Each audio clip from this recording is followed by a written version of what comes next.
I'm using Arizona brand white corn tortillas. 2 corn tortillas has 5 milligrams of sodium. So there's 30 milligrams in 12.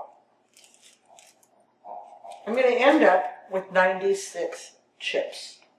I can cut 6 of these at a time. I already cut this one in half.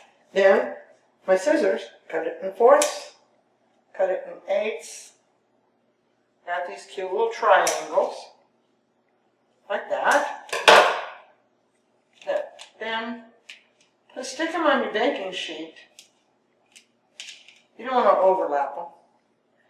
In my oven, I set it between 375 and 400. And I have to keep checking it because they might be done at 6 minutes. They might take 10. These are done. You can see the difference in the color because I'm going to stick them up there. These are done. They're kind of golden brown. And these, whoops, and now I've got to put them back on there again, are not cooked. Doesn't take very long. My oven is ready. So I'm going to put these in. I'm going to check them at 6 minutes.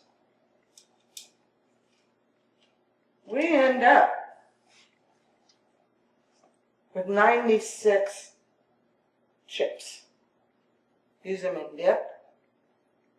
I like them crunched up on my green salad instead of croutons. Then I store them in a zipper freezer bag.